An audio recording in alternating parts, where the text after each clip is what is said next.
Hey everyone, thank you for joining us today. We're going to be having a great webinar with Charlene Werther joining us today from Nationwide. As you have questions, please type your questions in the question box on your control panel at the bottom on the right side of your screen. We'll answer questions at the end of the presentation. After the webinar, feel free to give me a call to receive a copy of today's webinar and to answer any additional questions you may have. Thanks again for joining us today. Charlene, go ahead and take it away. Awesome. Thank you very much, Alex. And thanks again for joining us, everybody, this afternoon. We appreciate your time. We are going to spend just the next few minutes talking about, basics of life insurance, the different types that we have. We'll talk about the pros and cons of different products, so term versus permanent. We'll get into that information. And so, again, just feel free to type in any questions along the way.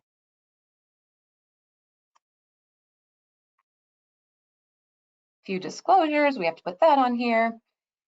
So let's talk about life insurance in society. When we look at that first bullet here where it's economic loss is universal, what does that mean? Well, it doesn't matter who you are or where you live. If there is a substantial loss, it's going to affect us in a negative way. For example, if anybody in the room has ever had a car accident, you certainly suffered economic loss at the expense of repairing that car or even replacing it. And hopefully you had insurance to help ease the pain of that. Maybe you just had to swallow that $500 or $1,000 out-of-pocket deductible, but that economic loss was real regardless of what you had to pay out of pocket. And then we look at being socially responsible. And again, all of our products in there, again, the car insurance, that's a socially responsible product to have. But when you look at life insurance, that couldn't come more true. And it actually originated from the idea that an individual has a duty to act in a socially responsible manner.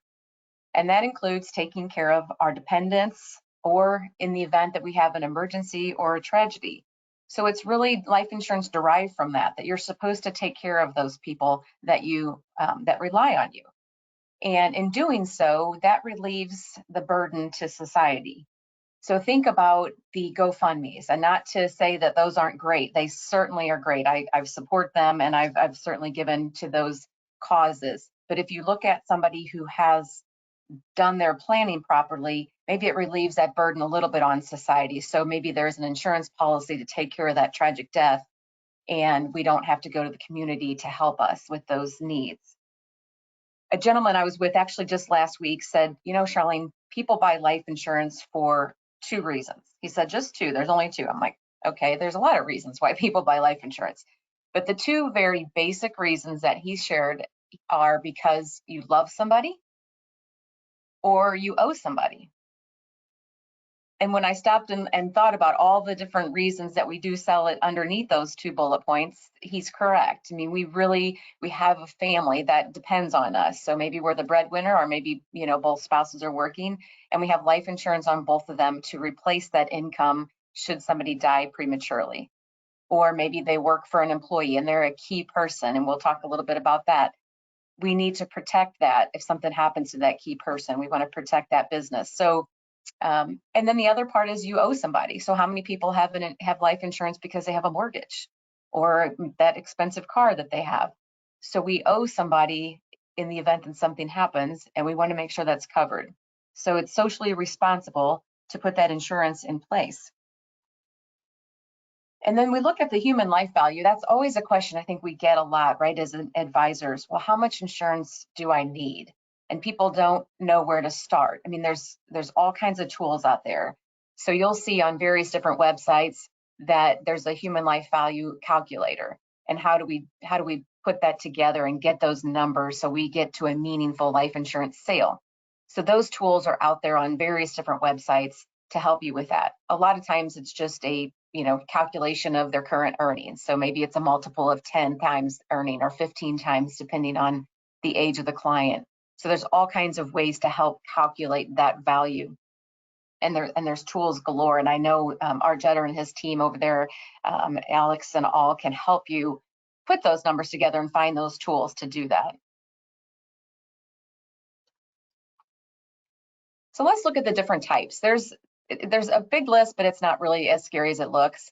We have what we'll call the temporary coverages, right? So those are going to be your term insurance policies. just like renting an apartment would be. You don't have any ownership in that. You pay your monthly rent and you're done. And there's places for all of that. So most people have a combination of these temporary and permanent coverages. So we'll have our group term insurance, we'll have individual term policies. We might have a mortgage policy with, when we bought our home, they might have included that in the mortgage coverage. And then we have various different walks of permanent coverage. So they start with whole life. You'll have universal life, that would include index policies. You'll have variable universal life, and then survivorship, which are joint policies that cover two insureds on one policy. So when we look at term, we really are definitely looking at a temporary need. So maybe I have a 10-year note on a boat I just bought, or maybe I have that 30-year mortgage. I'm going to buy term insurance most often to cover those temporary needs. And that's going to be because it's the cheapest way to get in. So think about your new family, they bought their house, maybe they have a child and some college debt. They really need the coverage, and so they can afford to buy more on a term insurance basis than they could on a permanent. Now, the downside to that is, of course, as you get older, the cost for term insurance does get more expensive, and it's temporary. There is no buildup in that policy of cash value, and we'll talk about that here in a minute. You'll see many people out there with the individual coverage. Not so much do I see the spouse rider, although you still have a few policies that have spouse riders on them. And then there are still many that have child riders. So you might buy an insurance policy on mom or dad and put a $10,000 child rider on the policy, so that when that kid is 18, they can usually convert that to a permanent policy and have some of their own coverage moving forward. So those riders are still available. Again, I don't see the spouse one being used too terribly much. The annual renewable term, again, that's not very popular anymore. The reason because we came out with all these nice level premium terms. So an annual renewable term just means exactly that. Each year that term premium is going to increase. So if you had someone who was really looking at just a short couple years, they might go that direction. But 99% of the time, I would see someone take a 10-year level policy. At the end of the day, if they held it for 2 or 3 years, that level premium is going to be cheaper than that increasing ART premium. You look then at some of the different options on term insurance policies. They have what's called conversion privileges. And what does that mean? So that means if today I buy a $1 million term policy and I am a 50-year-old healthy female and I'm issued as a preferred plus class, and then God forbid, 10 years down the road, I have a heart attack, I'm going to survive and I'm going to need my coverage longer than the 10 or 15 years that I bought this for, I can convert that to a permanent policy, and we'll talk about those in a minute. But the conversion privilege means that the insurance company is not going to look at the fact that I just had a heart attack. On that term policy, I was issued as that healthy preferred plus 50-year-old. That is what I get to convert my new policy to, which saves me a ton of money in the premium. So the conversion privileges on term policies, in my opinion, are extremely, extremely important.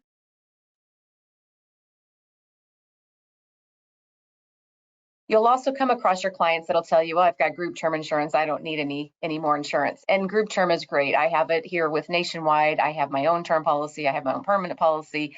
So there's a lot of mix and matching, but a lot of folks think that they're covered just because they have this great group term policy.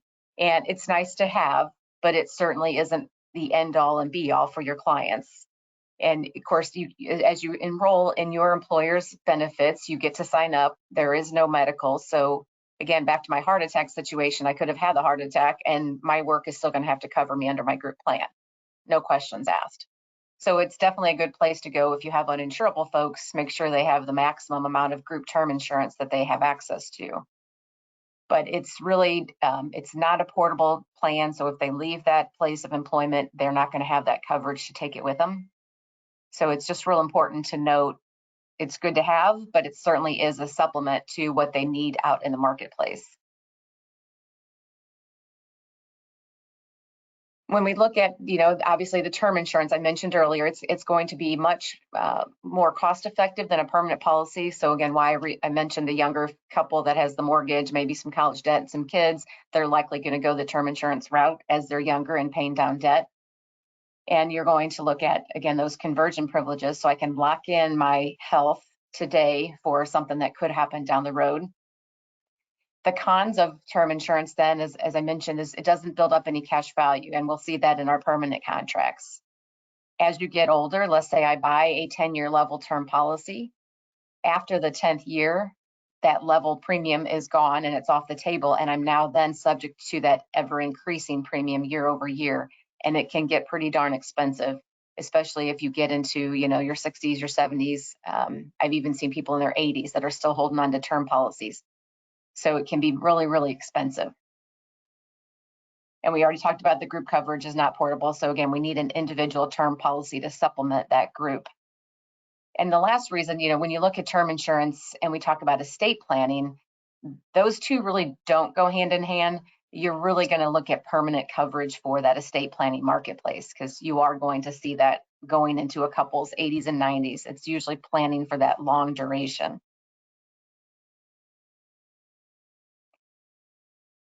And so we're going to cover the term insurance again is going to be there when we have a high need. So that young couple, again, with that house, maybe they need a couple $1 million of insurance, but they don't have that cash flow yet from their job. I work with a firm that does a lot with doctors. And as you know, they go into their residency and they don't make a lot, but within 2 or 3 or 4 years of residency, they are going to be making a substantial increase. So we'll put that term insurance in place while they have that low income, and then we start converting that, and we can do it in pieces down the road so that we can get their permanent coverage set as their income goes up. Now, when we look at permanent insurance, I mentioned all these different types: whole life, universal life, variable life. Oh my gosh, what is all of this, right? And they're all just permanent, meaning that they're not going to expire in 10 years, assuming your client pays their premiums, right? We always have those policies that can lapse if we don't pay those premiums. But if the clients pay that premium as it's structured at the time of sale, then this policy is permanent. So I can buy any of these policies at, let's just say 30 years of age, and I can hold on to them till I'm 100 if I am so lucky to live that long. So they're permanent. They're going to be there for the long duration. They also build up cash value. So all of these policies here in different fashions will build up cash value, and that is great for a need maybe down the road. So some folks take it out to help pay for college. Some people will use this as a tax deferred retirement income. So maybe the 45-year-old is going to pay, we'll say $25,000 a year till he's 65, and then begin to use that tax in the policy, the cash value in the policy to supplement his retirement income. And when structured properly, that comes out tax-free. Now, when we look at the plus side of the permanent insurance, again, they build that equity. So your term insurance policies just cannot do that. They don't have the ability to grow any cash. It's just a temporary policy. But the permanent contracts, all of those we mentioned, will build cash. And it just depends on how we structure them and the amount of premium that ends up going into those, what that cash buildup looks like. That cash value in those permanent life insurance contracts is not taxable year over year like your outside investment could be. So there is no tax due on that cash value buildup. And as I mentioned earlier, you can then supplement your retirement income. And if we structure that income coming back out of the policy correctly, there's no tax on that as well. So again, Alex and his team can help you look at those supplemental income plans and help you design that in the most efficient manner. When we look at the cons, of course, we talked about the cost. Term insurance is definitely the cheapest way to go. So the cost prohibitive for some of the younger families, or if you have a new business situation, a lot of folks will put term in place to get that new business up and running and then begin adding permanent insurance as you go down the road. And we also have with term insurance, there's no cash, so there's no surrender charge. If you decide you don't want the policy anymore, you just surrender the policy and you don't pay anything. In the cash value type contracts, as you start in the early years, mostly the first 10 to 15 across the board with carriers, there is a surrender charge, and the first few years it's significantly higher than the later years. So it's a tiered surrender charge. Normally it'll start out at the first year, let's just an example might be 10%, and by the time you get to year 15, it's going to be 0. So that surrender charge does decrease over the years. But if you got into the policy and paid in, let's just use that 25,000 example, and the next year you said, oh, I really don't want to do this anymore. Well, you're not going to get $25,000 back out of the policy because you've had that life insurance cost in the policy and that surrender charge. So when you look at permanent coverage, you really want to know that you're in it for that long duration.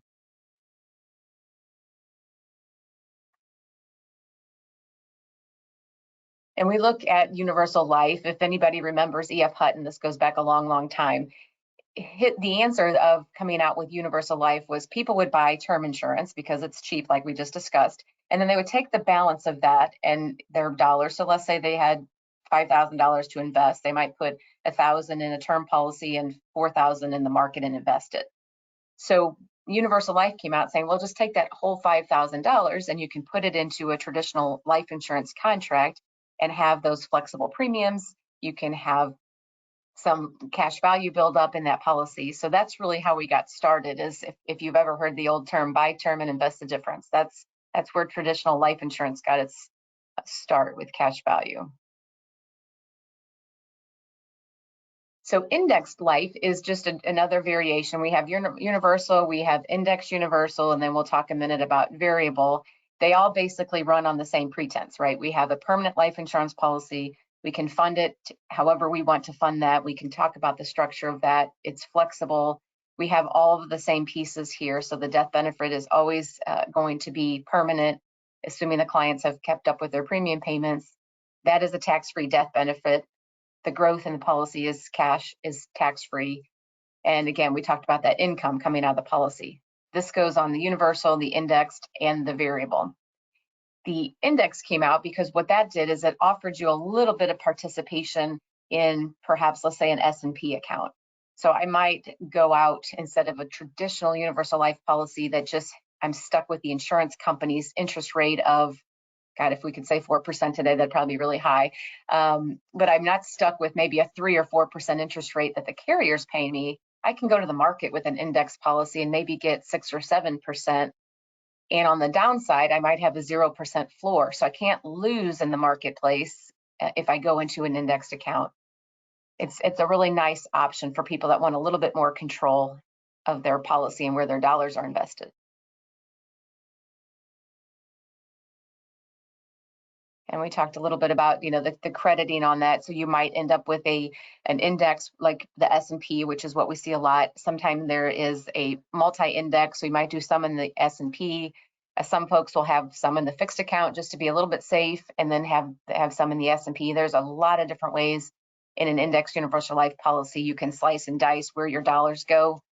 Nationwide, I know, is coming out with a couple new what we call volatility controlled indexes. So that's a whole nother presentation in and of itself, but there's just a lot of variation and options when you look at an indexed universal life rate.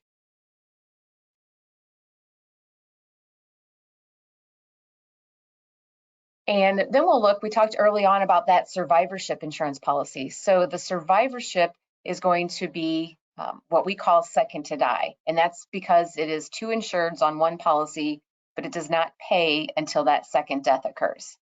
This is most often used in estate liquidity needs. So think about your higher net worth clients that know they're going to have to pay Uncle Sam estate tax at the death of their second insured.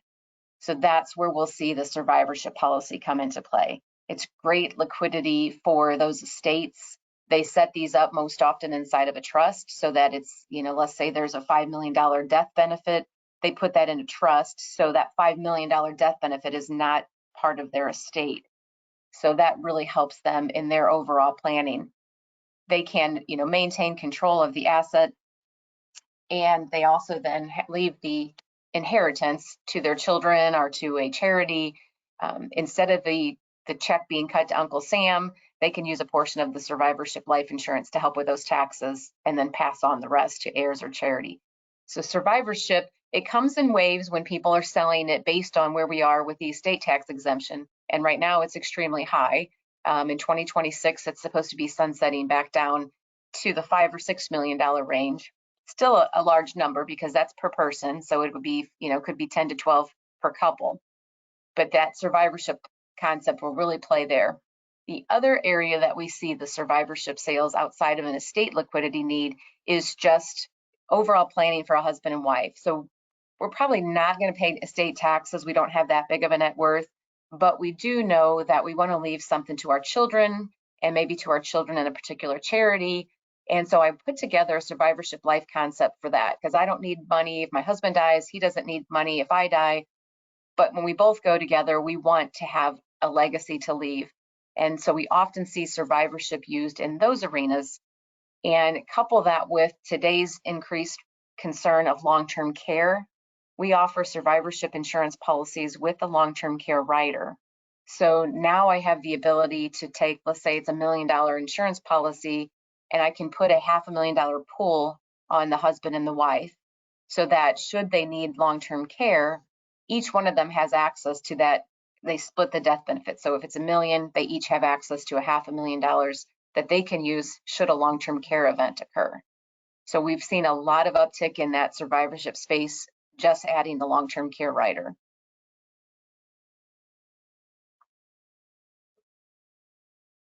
A couple other situations where we see this, and I'll just jump down to the special needs. We see the survivorship trust set up for special needs children, and it's just a really great opportunity to take care of that child, because what you don't want to do is leave the life insurance policy to that special needs child. We want to make sure that that is properly structured and set up, because otherwise it can interfere with any kind of care that they might be getting from the state. So children with special needs, these survivorship trusts work really, really great there.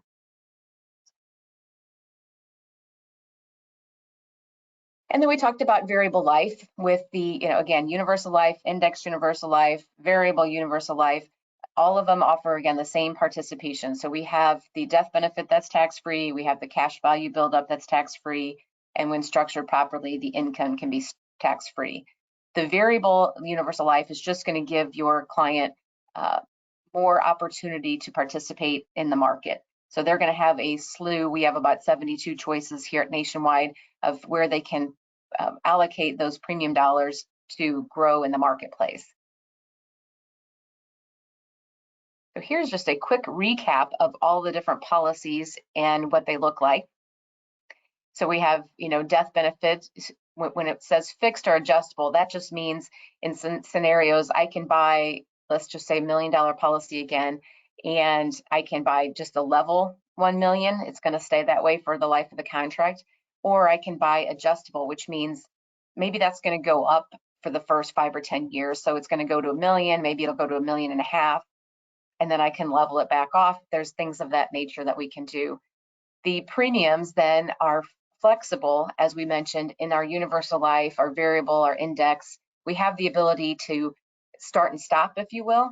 So let's say we did that $25,000 annual premium on that 45-year-old and COVID happened, right? And now he or she's not working. Well, boy, they call you up and say, gosh, it's going to be hard for me to swallow that $25,000 premium this year. And that's okay. Then we can come back and say this policy will sustain itself, maybe with no premium, depending on how long the client has been in it.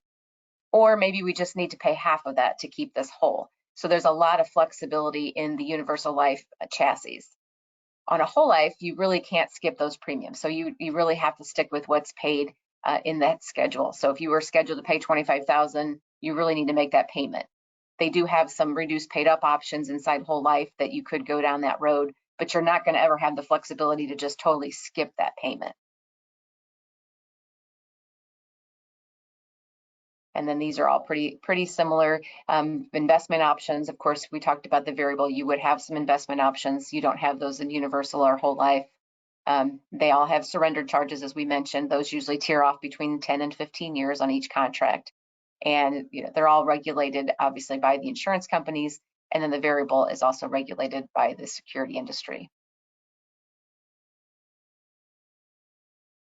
And that was a whole lot of product information and different products. And I know that we covered a lot.